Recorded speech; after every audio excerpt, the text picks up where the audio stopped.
Aaron, are you ready for this podcast? I am now. You better be ready. I don't think you're ready. Episode 20 is coming at you, so I can tell you're ready. I'm ready, and I can tell we're recording. I don't know if too. You're ready. I'm ready because we're recording right now. We've been recording for like the last 5 minutes. Oh no! All my secrets. Yep, all your compromising stuff. So you ready now? No, hold on. Okay, we're not ready then. No. All right. Okay, now I'm ready. Okay, cool.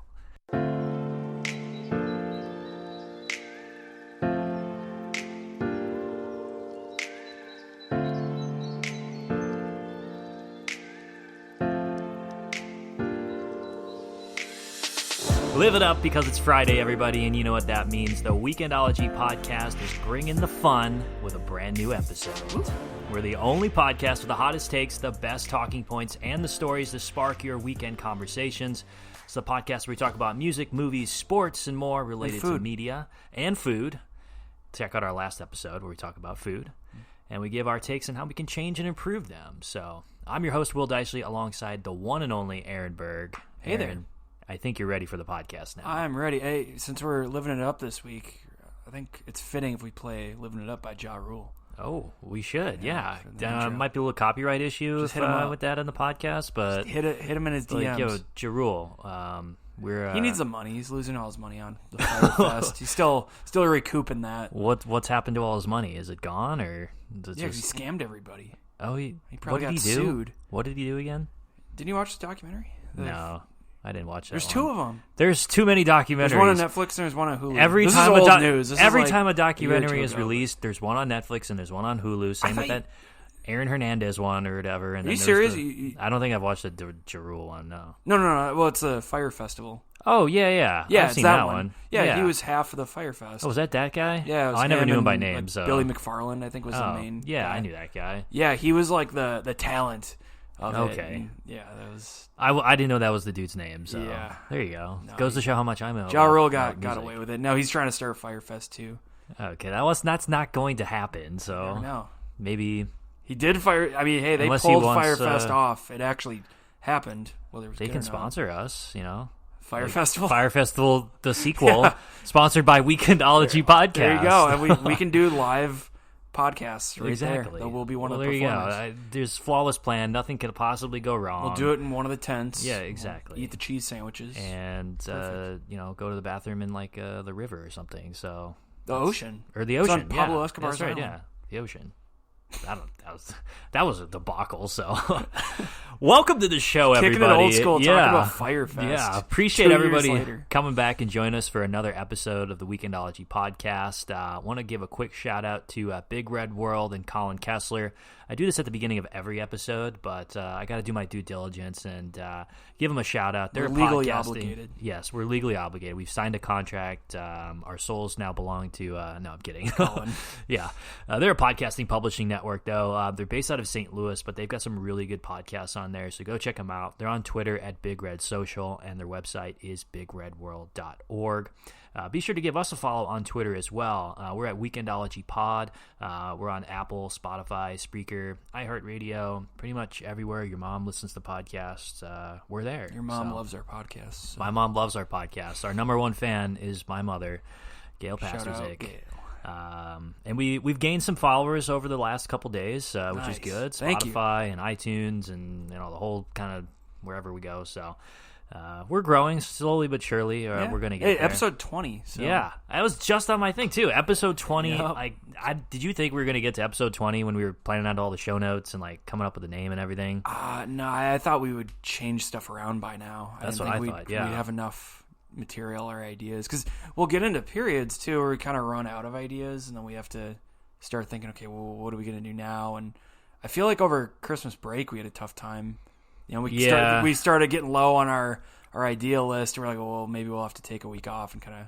I think we relied on a lot of the interviews that we had to kind of like prolong some of our. Well, we got lucky getting all those people like right away back to back, and it's like, okay, wow, they're coming in, and now no one is like responding anymore. I'm like, all right, now it's gonna be kind of dry with the interviews. Just goes to show that we gotta step up our game. We got a couple. We got a couple coming up. Yeah, we do. We're gonna have some musicians coming up. Probably a couple athletes in the future as well. So we've got some good things in the pipeline for all you weekend warriors. We have to get we got to get a major league athlete. We're gonna get one eventually. My dad's supposed to be working on Ozzie Smith. The black box. We'll see how that goes. The black book. But yeah, I mean, episode 20, I never thought we would kind of get to this point.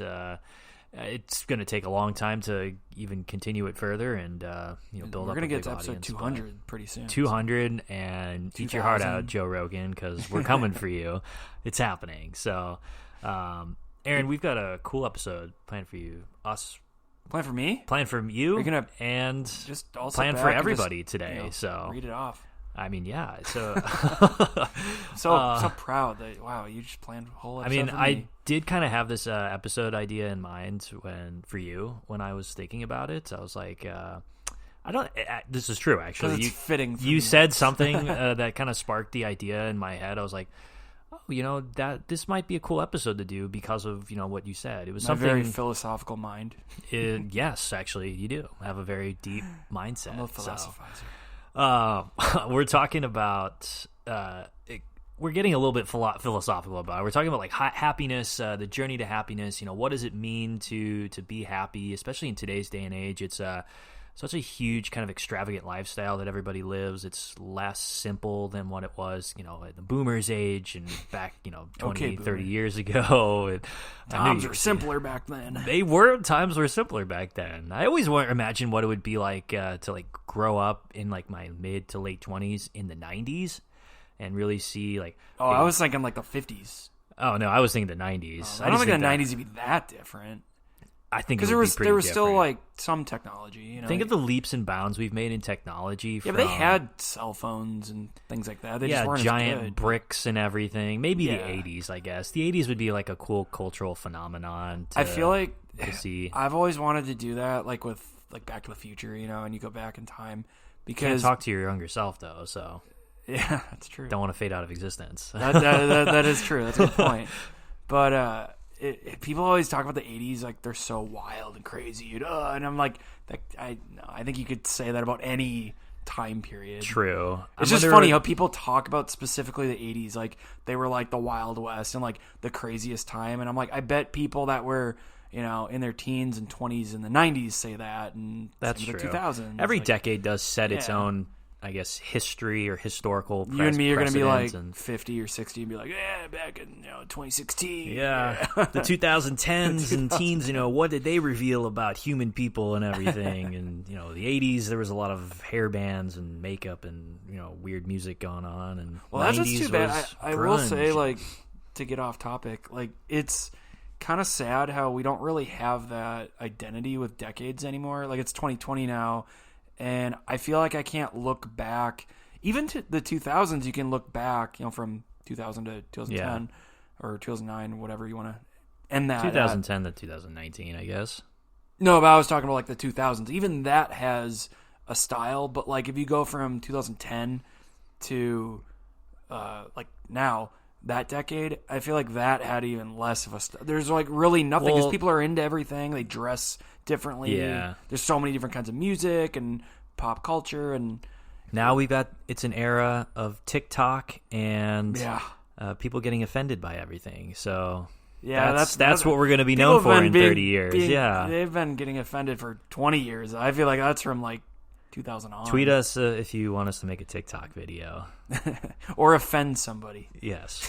I mean, I'm sure we've done that on some of these podcasts, so call a lot of people out. So. Yeah, we just call people out. Exactly. Because we're just trying to get them on the podcast. But I know I think that's a good point because it's interesting to see how much the decades have evolved and how people have evolved. And I'd say it's a little bit related to what topic we're talking about today because, back then life was a whole lot simpler. There wasn't as much of maybe things were just different stresses or different ways to kind of live your life. But I feel like now you're bombarded with so much stuff in your life and to be successful and to make it big and, to really have like a good, successful life. And people say, oh, you got to have a lot of money, or you got to have a lot of, good material possessions to be happy and everything. And I think that's a big point that we want to discuss today is, what makes people happy, what inhibits their happiness as well.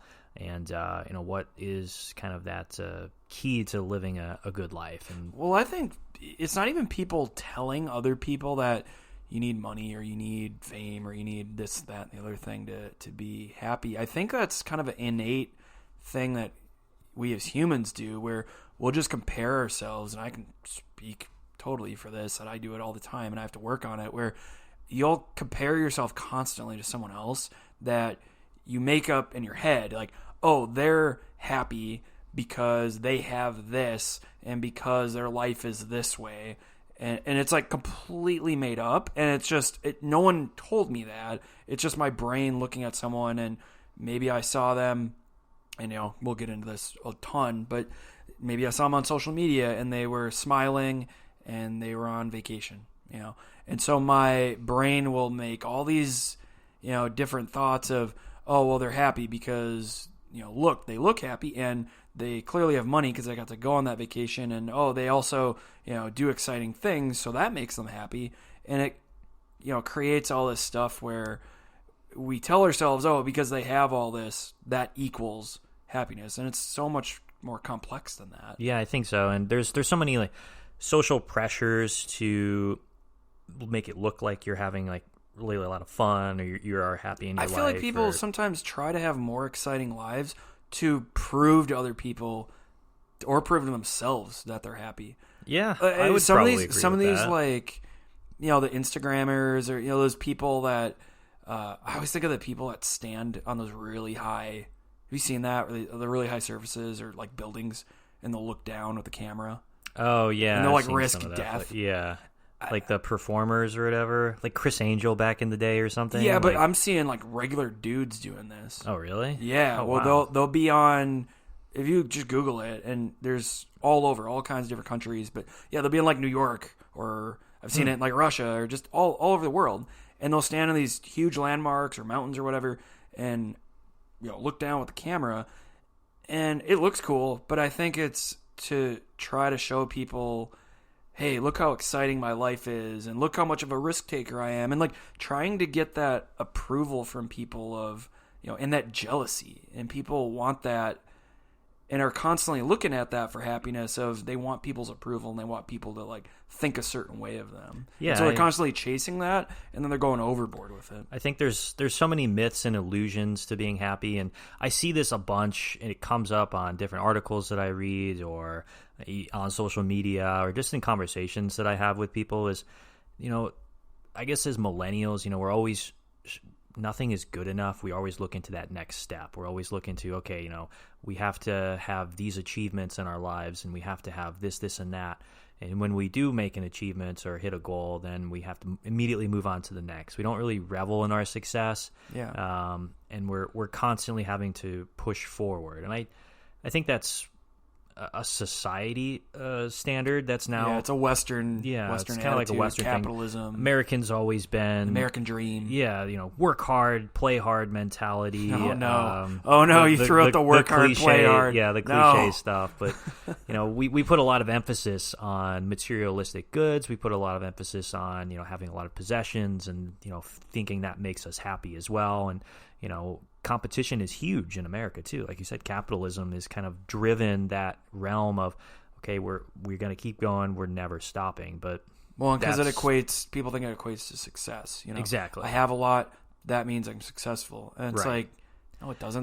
That's a very simple way to look at it. In no way are we saying, oh, we're experts at life and stuff. Like, clearly we're not. We're everything about life. Yeah, we're 27, 28 years old, and we're only speaking from our own life experiences, and hopefully ways to generate a conversation about certain things like this. And sometimes you got to tackle the hard topics, or some things that people might not want to talk about all the time for progress. And I just think, like, I'm not going to sit here and say, because some people will say, well, I don't need money to be happy, or I don't need possessions to be happy. I don't think that's completely true. I think it depends on the person, but for me at least, I would not be happy being completely broke. Well, no. You know, and that's the thing. Like, I think it's everything in moderation, like with everything in life. And I think that goes with it, you know, for me to be happy, I think there's a lot of factors.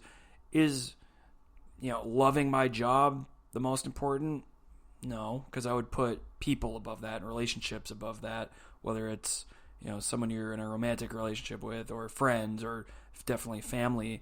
You know, I think those are definitely number one for people. But yeah, having money and having options to do what I want to do and that freedom, I think that's a huge key to happiness. I would agree to that, and I'm not going to say... There's pieces to it, you know. You know, one element of your life is the end-all, be-all for your happiness. Obviously, you know, you want to have a diversified life. You want to have multiple different areas that do make you happy. And, you know, yeah, having a new iPhone, that's pretty cool. Like, yeah, I'm not going to turn that's that not stuff going to down. make you happy. But as we go along in the podcast, there's a difference between living simply and living poorly or with nothing at all. Mm-hmm. So... And there's a difference of living with everything and you have nothing. So I think it's an interesting dichotomy between the two. But, you know, I think when we live in such a huge, crazy world of all the Black Friday sales and everything, you see that people get so upset and, you know, clamor over each other for the newest, you know, phone or $10 off for a smart TV or, you know, saving a couple $100. Like, I mean, just goes to show like how crazy of a society we live in that values that much, especially around the holiday time. That's geared towards spending time with your family instead of going out and, you know, I mean, those poor retail workers and everything too. Like, oh, Black Friday has turned into like Black November and you pretty much work the entire month, and, you know, you got to be cater to your job instead of being at home with your family. That's one of the things I never understood. So yeah.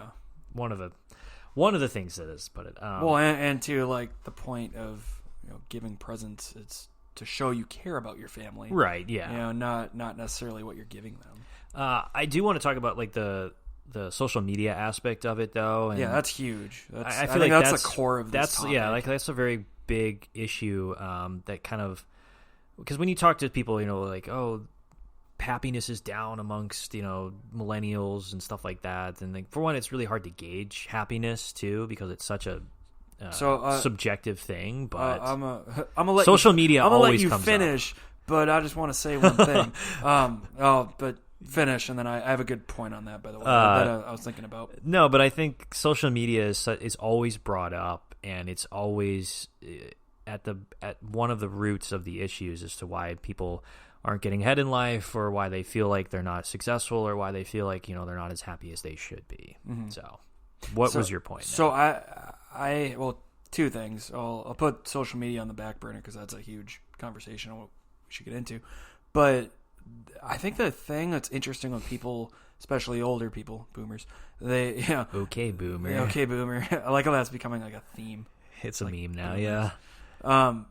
Just, you know, older people and whatever the past generation always does it to the early generation, but they'll say things like that, like, oh, you're less happy.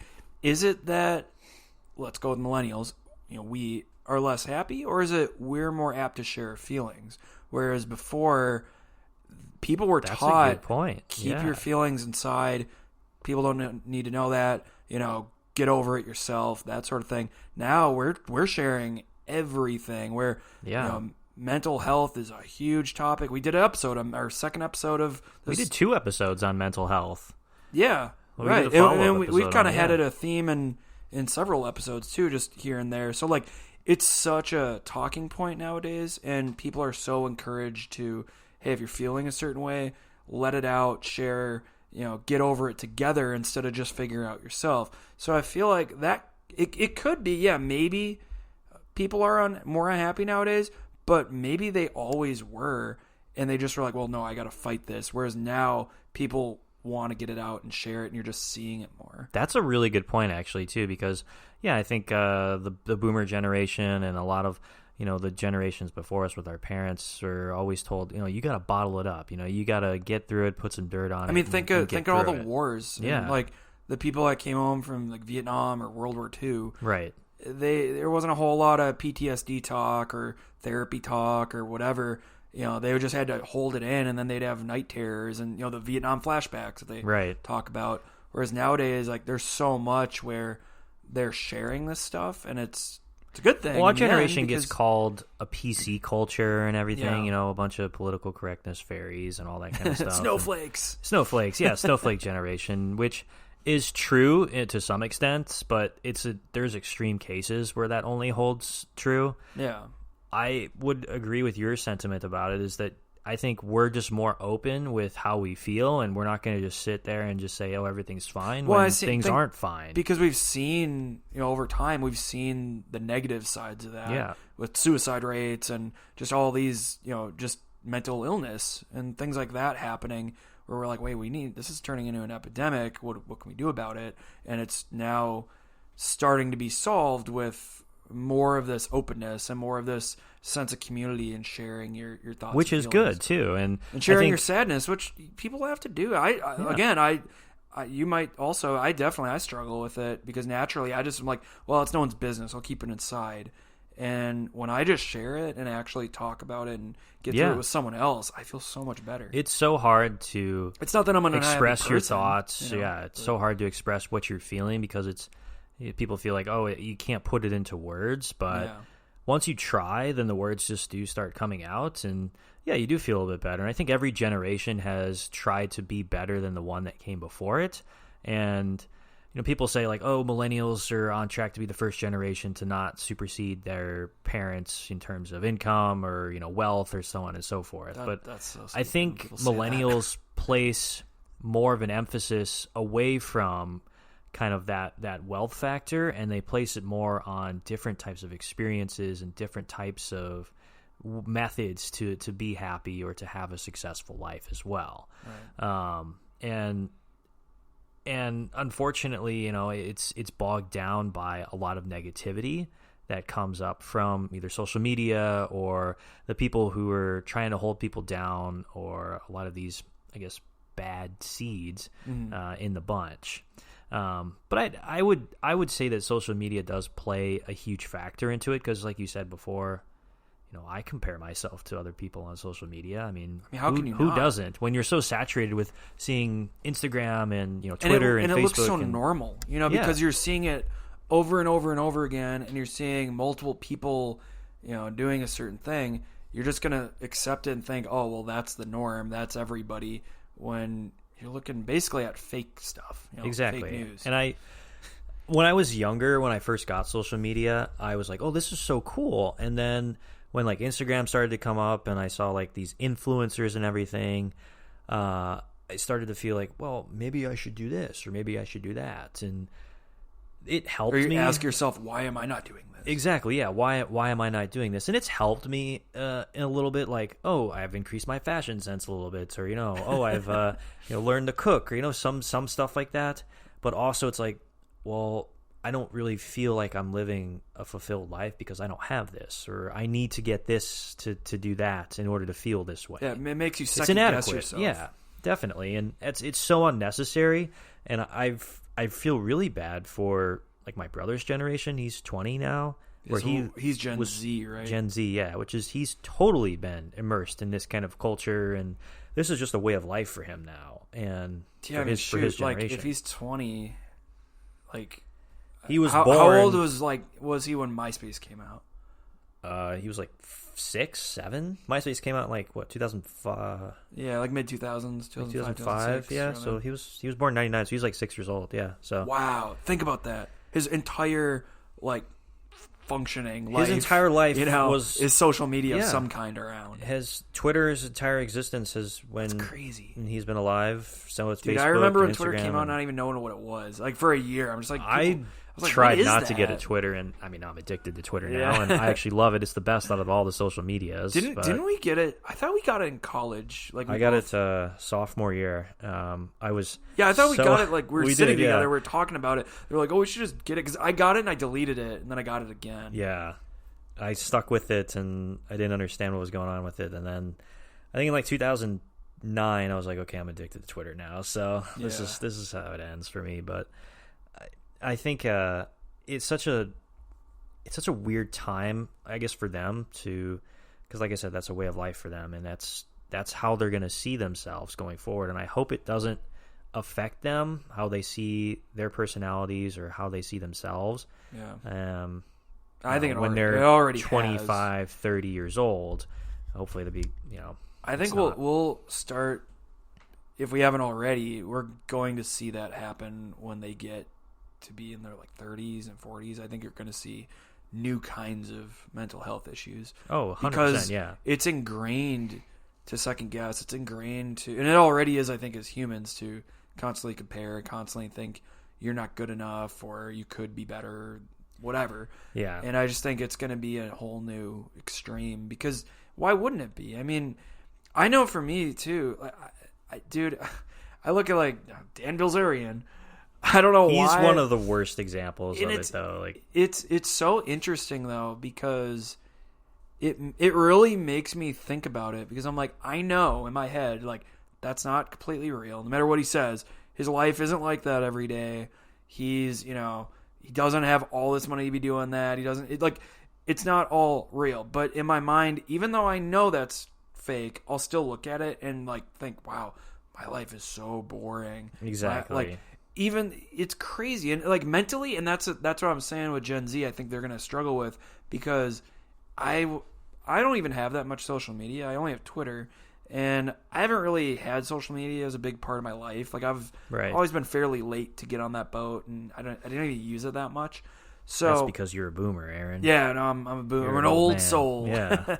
But I just think, if I'm having that issue, what are people that are constantly on it and on multiple platforms all the time and following all kinds of these types of people, and I just think you can justify it and say, oh, I'm following it because it's funny to see, or it's interesting, or, that's all, I'll justify it. Right. But I see what it does to me mentally, and I'm just like, whoa, I got to stop looking at this, because if you look at it too long, dude, it's weird. You'll have some crazy thoughts, and you're just like, man, I'm a failure. And dude, it's true. No, I know agree with that. It sounds so stupid. No, it's not. But like, it's real. It's a mental thing. Like, your brain switches, and you're just like, wait, why am I not like that? And you start comparing, no matter who it is, and you throw logic out the window. Yeah, and whether there's a medical, terminology for the phenomenon or whatever it's called, no, it's a totally real thing. Yeah. And I think the influencers, because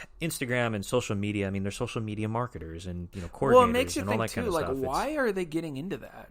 I'm not saying we've had people like that on our podcast, so I'm definitely not tearing anyone down. But like, it just makes you think, with some of those people, why are you doing that? Are you trying to prove to yourself that you're happy or have an exciting life, or it just? I think some of them get into it to give that what's the word? They want to like let themselves know. Reassure themselves. Yeah, they reassure themselves that, I'm pretty, or I'm, exciting, smart, or I'm talented, fun, or I'm smart, talented. I'm, people like me. I think that's a huge reason they get into it. And then the endorphins go off when they're getting all these likes and follows and retweets and all that stuff. I think it's a legitimate form of business, though. Like, you can make a living. Oh yeah, off yeah. of I'm it. not ripping on it at all. I'm just saying. I think we're seeing a lot of people getting into it because there's that side where they think, "Ooh, I can be happy doing this." I think the worst of it comes though when there's those influencers, quote unquote influencers out there that are trying to help you. Like, they say, this is going to be the best, decision of your life. Follow my podcast or follow my Instagram. Follow Weekendology. At we're Weekendology Pod on Twitter. Exactly. But they're trying to help, but they're not trying to help you. They're trying to sell you. They're trying to say, if you want a great life, you want to stop being a loser. Kind of like the Tony Robbins types. Those guys have been around the forever. Opposite of Tony Robbins. Like, Tony Robbins he's a good guy. He actually genuinely wants to help. But then you see some of these like guys on Instagram or Twitter, or like, advocating for like, buy my book. If you want 3 steps to success. That's what Tony Robbins does. But like, he's been around for like a while too. Yeah, because he was like one of the first guys like that. I mean, he's kind of doing the same. I genuinely think that he like is willing to help. He's trying to sell you happiness. He's not trying to sell you happiness. He's just trying to make a living. So yeah, I mean, but aren't the other guys like? I would say they're not really. Who's the guy? Who's the guy with the cold showers, non-negotiable cold showers on YouTube? There's like 5 million of those guys out there. There's these guys on YouTube that you were like, oh, the CEO life, rise and grind to success, and the dude goes through. He wakes up. I just think they're doing the same thing. Day in the life. Wakes up 3:35 a.m.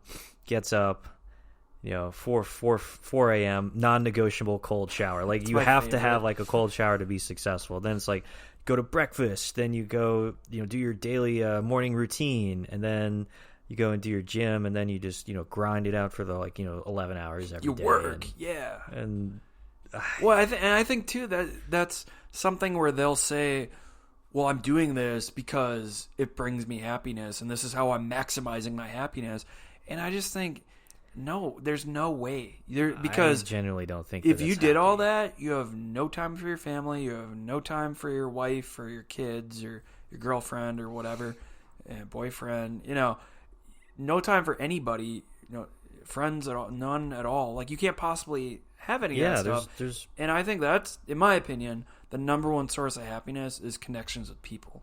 And I think if you're doing something like that, you're chasing that happiness that is materialistic in the end, because you're living like that so you earn the most money so then you can have the most things, essentially. I mean, exactly. Otherwise, why else would you? Or you're living like that so you can impress people and get people's, oh, good job, and reassure yourself that, look, I'm successful. People love to be the center of attention, whether they say that they like it or not. And I think we could all benefit from a little bit less social media in our days. The Happiness Research Institute. I'm gonna hit you with some statistics, because what's a good podcast without a little bit of stats? We need some theme music at this section. Yeah, we need like a soundboard or something. Yeah. Or if my editing skills were a little bit better, I would just edit in eventually we'll like a world news or whatever. Like now over to Will Dysley with statistics report with the video. Yeah. Nice.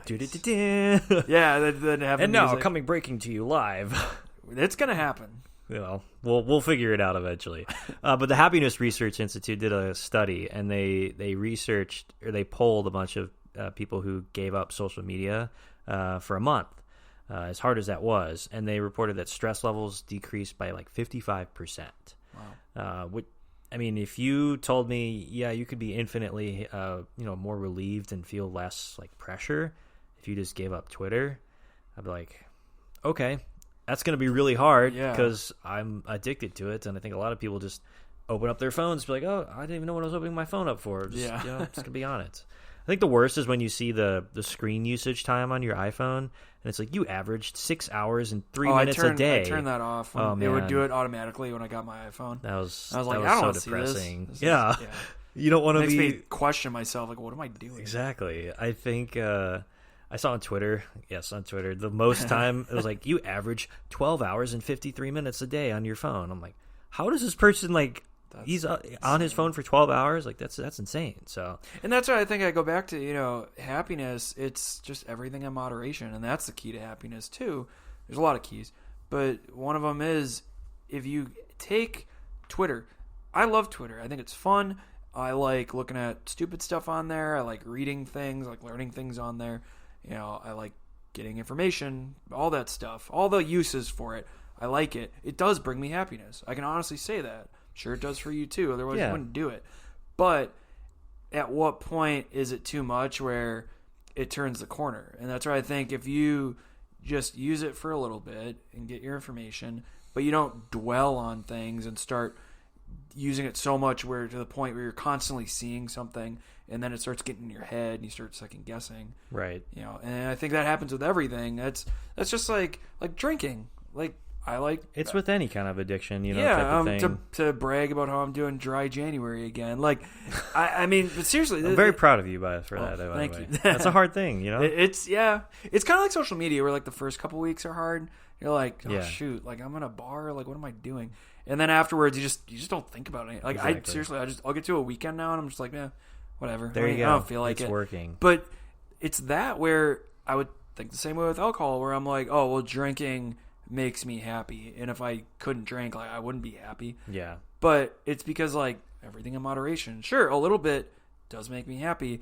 If I did it too much, then problems start. And that's just, it's everything in life where I think people get so wrapped up in, ooh, this is bringing me joy, this is bringing me happiness, and they go overboard, and then they overdo it to the point where negative effects start. And in no way are we telling you, like, you know, oh, you have to live your life this way or do things that way. You know, this is just from Only our own Tony experiences. Robbins can do that.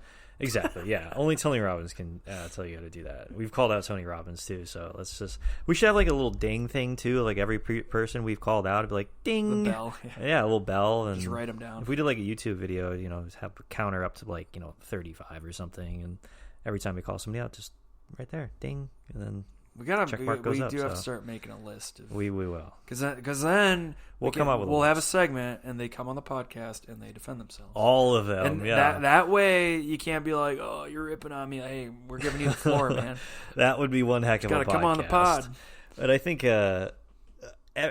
with so much, like, I don't know, maybe I lost my train of thought now. You got me thinking about Tony Robbins and Donald Trump coming together on a podcast with Tim Legler. You brought him up. Yeah, Tim Legler, that's episode 1, bro. I know, but like all these guys coming in on the podcast to, like, defend themselves, and then, like, it's just like a bunch of, like, no, I got something to say, and then people are just like, no, I've got something to say, you know, like, well, let me tell you something, and then it's just like, well, I got something even better to tell you. My thoughts are the best, and so now my train of thought is all messed up. Very cool. Exactly. But thanks a lot, Aaron. You're welcome. Do you want me to bring up Robert Swift again? This is the worst podcast ever now. Because we're showing how you achieve happiness. Exactly. Look how happy we are. So I think there's a lot of criticism with our generation, and this is a theme throughout the whole podcast. It's like, you know, we're only speaking from our own experience because, you know, this is the only time we've been alive, clearly. You know, I did take a stint in the 90s when I time traveled for a little while, but... no, you took a stint in the 90s when you were alive. Like 91, you know, the year before I was born. You know, I grew up in the 90s. Oh, it was a fun time, man. Yeah, it was a great time. Twins won the World Series. I was there for probably it. A terrible time then, so... It was the best. So I think there's other reasons, like, it's not just social media that people are like, oh, I'm so unhappy because of that too. I mean, obviously there's a lot of other factors that play into it. I think there's a lot of negativity that people surround themselves with as well. They don't have good positive influences in their lives, whether it be habits or whether it be people around them or whether it be you know, certain things that they do. Well, it's interesting because you could flip that and say social media can improve your mood sometimes, because there are so many people on social media where you can learn a lot of things, or you can see these positive influences, and you can see people like emanating that, and then you're like, okay, well, now I'm inspired, and it can change your mood. Yeah. And there's always two sides to everything too. Yeah. But in my experience, you know, a lot of the people who aren't as happy as they should be or they want to be, you know, they focus on more of the problems and not the solutions of things, which is obviously an issue. You know, if you want to break out of whatever funk that you're in, you have to focus on fixing the problem instead of, you know, the problem itself, and spiraling into that and going even further beyond that too. Right. I read an interesting thing on an article when I was researching topics about this, is that, you know, people are so desensitized to a lot of things nowadays as well. Mm-hmm. And like what you were talking about for like social media, you know, you go on it for a while and be like, oh man, you know, I got some weird thoughts going in my head now because of this. Everything's so accessible. Yeah. You just look at it anytime you want, as long as you want. But there's an element of, okay, well, there's like an awe-striking moment that comes up, or something really awesome happens, and people don't accept that for what it is as like a good thing.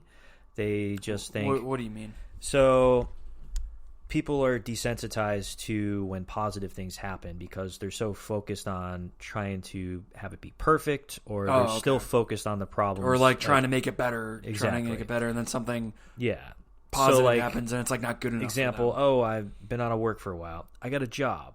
but it's not the job I want, Yeah. or it's not as much pay as I want. Right. Beggars can't be choosers. Yeah, exactly. They focus on, well, it's not exactly what I want, and when somebody else would be like, well, you got a job, like that's awesome stuff. You should revel in the accomplishment that you got a job, and then you just right. Look at what you have. Exactly. Not what you don't. Type thing. But a lot of people don't do that, and I think that's kind of a natural human thing to do.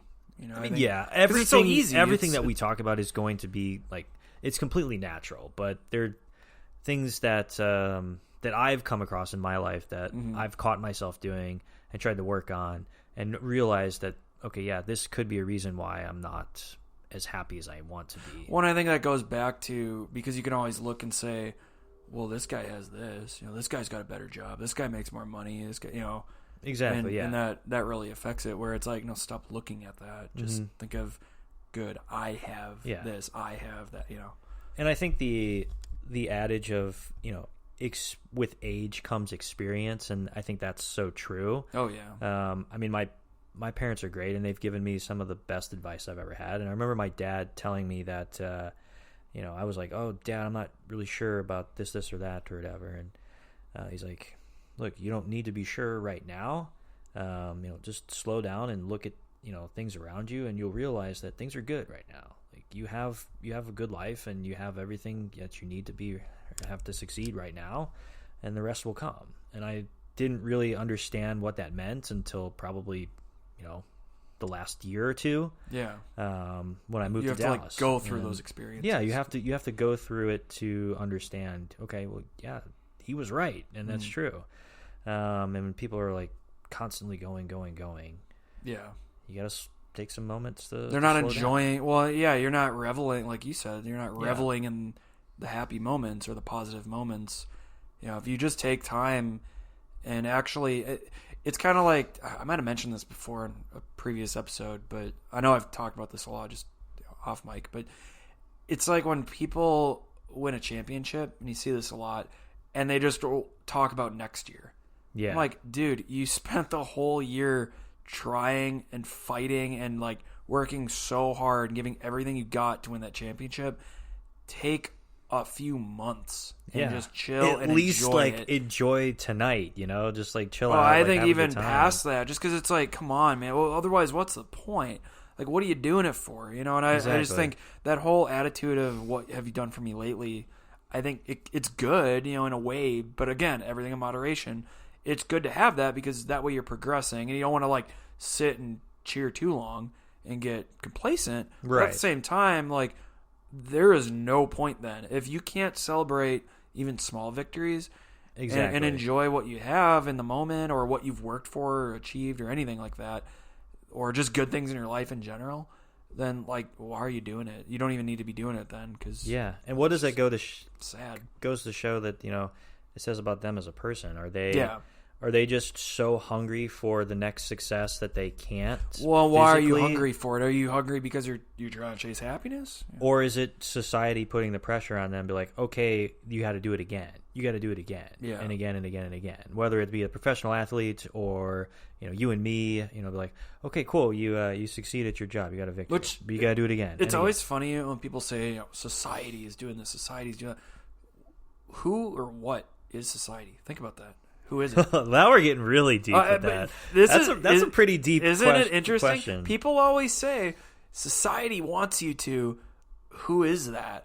I feel Other like people, the government, like who? No one can answer damn that. Government. Who's? I mean, like, just in your opinion, who is society? Like, to me, society is. Do you want like the literal definition or like the deep philosophical? Just like what your definition is Will Deishley. I would say society is just the people around me, of my friends, family, coworkers, people that I interact with. They have expectations of me, so I want to meet those expectations. See, I'd say society is people that we don't even know. It's that people. too. It's like this fictional group as a whole that it's a social media, people we see on TV, people we read about, people we've learned about a long time ago, all rolled into one, and it becomes this like fictional thing that doesn't really exist. It is a very abstract. It sounds really concept, hippie-ish, yeah. but I think it's true. You're a philosophizer. And then people look at this like fake orb thing, and they're like, "Oh, society wants me to do this. Society would frown upon." Like, right, dude, no, everyone lives so differently and has like different things that make them happy. Like, no one cares. Well, what I think doing. people freak out when people act and do things differently than what's like the norm or what's expected of them.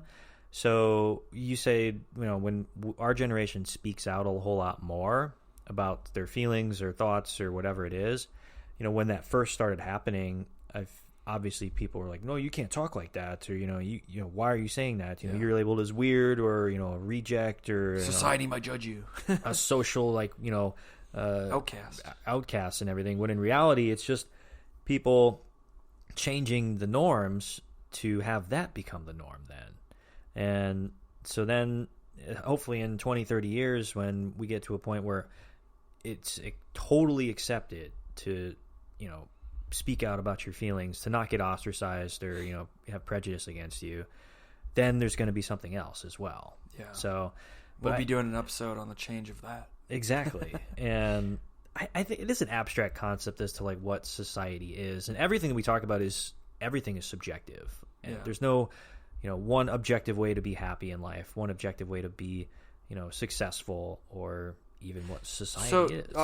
Do you think people are happier now, or sadder now? I would say, well, it's tough because I don't know. I don't have anything to base it off of from life experience from back, from 20, just 10, let's go 15 from years ago. When you were, a teenager till now, the past 10 years, let's say. People live and strive for happiness in different ways than previous generations or other people. I think our generation really put a great emphasis on tackling certain issues and not having any fear. Yeah. So a big thing is like a lot of people live in fear. They can't get out of their hometown. They stay within the same little bubble. They don't either go for that job, or they don't talk to that girl, or they don't, they don't do it. They stay with what's comfortable. Exactly. They go with they think that'll make them happy. But the people who are successful, in my opinion, or the people who really want to grow and change, are those who challenge themselves. They get out of their comfort zone. And I think those, when they find that, okay, I'm not going to let fear dictate myself and my life, then they realize, okay, I'm much happier because of it. Yeah. Fear kind of guides happiness. I Because think think about it too. When you get over a fear, or you achieve that, you have that sense of like that's relief, a maximum amount of happiness. It's almost like adrenaline that you get. Yeah. Like, wow, that was really scary, but I did it, and you can't help but smile and be like, that was awesome. Yeah, like, so those experiences also, Yeah. I think, contribute to people's happiness. And people that don't go through experiences of any kind, or any challenges of any kind, or bad things of any kind, if you don't go through that, like, you're not going to be happy, because you're going to get down on yourself that you haven't accomplished anything, or that you haven't proven yourself to yourself, And I think when you can get over things that you never thought you could before, and I know for me, moving was something I never thought I would do. Right. And once I did it, I was so happy, just so much more happier, because I looked at the combination of, wow, look at what I did. I'm proud of myself. And also, look at what I got, because I got to meet like friends and like just all these things that happened to me. Yeah, like, and again, going back to people, I think that's a huge contributor to happiness. But like, I got to all the other experiences too that made me happy just rolled into one, and I wouldn't have gotten any of that happiness if I didn't start by going through a challenge. Yeah, you recognize that this was something that needed to be done, and same with myself too. I wanted to move away from St. Louis, but I was always very afraid to go away. You from think home. you won't be? You're like, well, I won't be happy there. Yeah. But I understood that I had to do that in order to grow as a person and to challenge myself and to really step out of my comfort zone, which ultimately was, I understood that's what I needed to be took to be a better person. Not to sound super preachy or whatever. Preach. But I think that's one of the reasons why our generation is a little bit happier than previous generations. I think one of the reasons that holds us back, or makes us a little bit like limits our happiness, is we're so focused on, I think now is a big generation of like, oh, we're so, depression, anxiety, and, worries and fears. They're so prevalent nowadays because, one, we can't let go of the past, and two, we're so fearful of the future. And those two elements play hand in hand to each other is to what limits it too. Mm-hmm. Whether we're more outspoken about our feelings, that's good, but whether we're tackling those issues or actually overcoming those fears, is I think is still a huge limitation for our own happiness too. So how do you think we change this? How are people going to become happier as time goes on? I think one, it's talking about the issue, like what we're doing here. I mean, this is probably a different episode. It might not be as popular of an episode as, speaking with Talia Paris or talking about the NBA. That makes me happy. All the entertainment type of stuff. I mean, who wouldn't? Who would? But one, it's talking about the issue, but it's also because talking about it increases and educates, and then once you're educated, okay, well, yeah, this is a different viewpoint.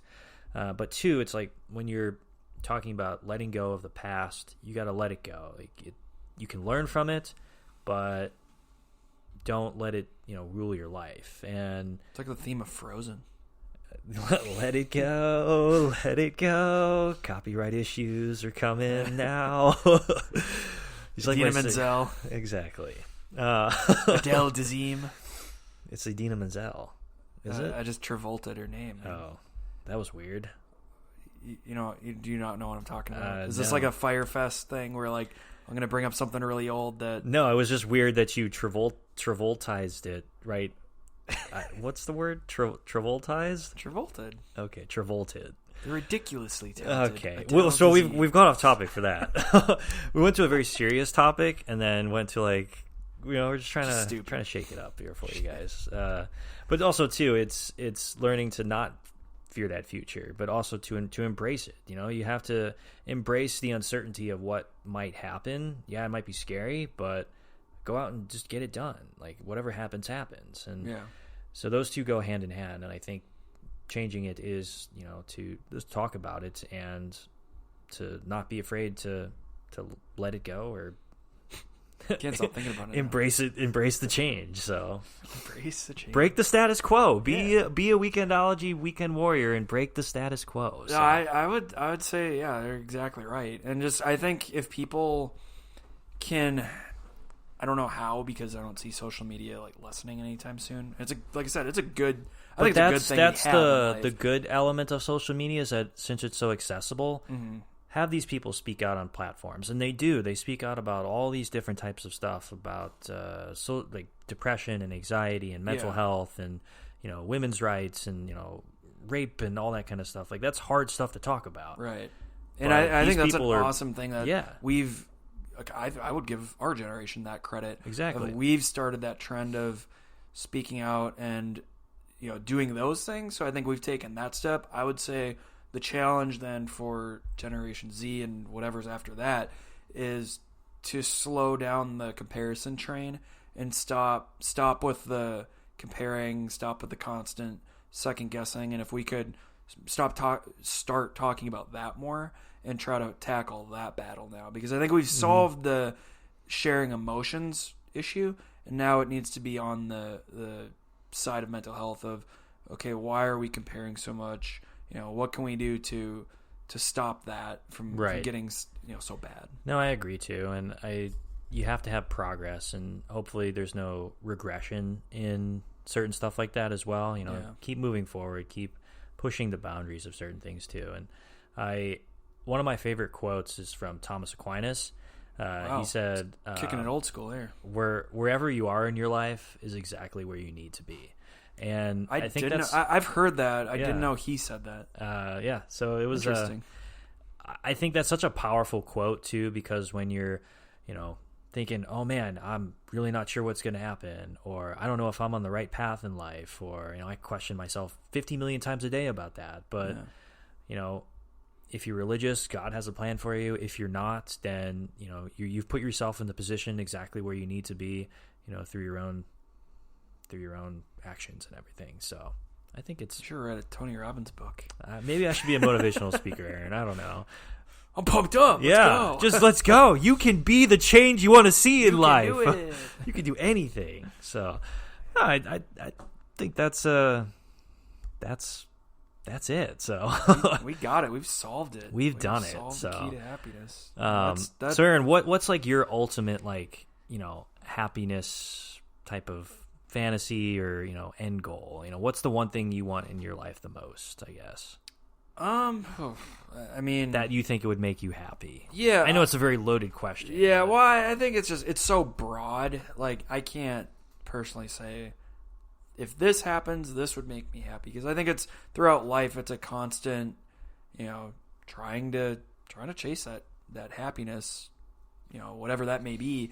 But I think for me, it's more, like I said before, being not satisfied, but enjoying the times when I made it, or just the good things in life, and really recognizing that and enjoying that for when I need to, and then just the constant progression. But I would say as long as I have great relationships with everyone in my life, and those people are close, and I know I'm bettering myself, I think that's the key to happiness. And I think there's a bunch of little things that go into it, like like I said before, the freedom to buy what I want or do what I want, or whatever, make those kind of choices. But those are so small. I would say the huge portion of happiness is just having that knowledge that I'm progressing as a human being, and that I have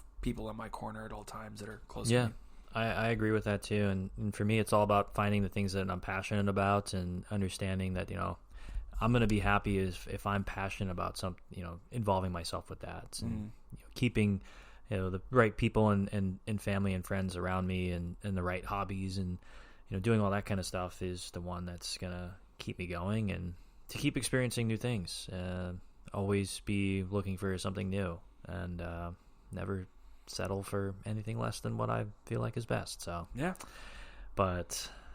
so tell us what you guys want in your lives. What makes you guys happy. Tweet at us. So we want to hear everything. Keep the conversation flowing. I know we've talked a lot about some very heavy topics, some interesting divergent paths here and there about some. That's a cool conversation. It's interesting to hear people's take on it, and I think it's fine if money is the number one thing that makes you happy. That's great. That's for you. Or if family or friends or whatever relationships make you happy, or I just think it's different based on people's experiences. So it's interesting to hear and to learn why. Yeah. So. And like I said before, I think that's the best part about this conversation topic, is that there's no one true objective answer. Everything's subjective.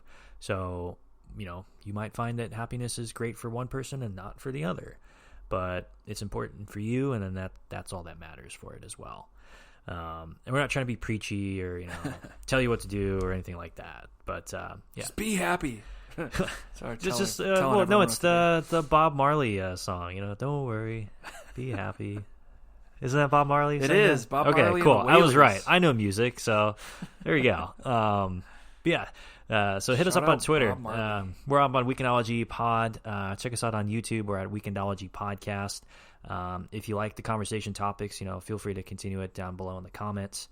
If you have any topics that you want us to cover in our next couple shows, let us know. We'd love to hear from you as well. You can check us out on our last episode on Apple Podcasts, where we talk about food delivery apps and are they taking over the world? They could be. We don't know. Yeah, they might be. Answers are in the podcast. They have a plan. They do. An evil plan.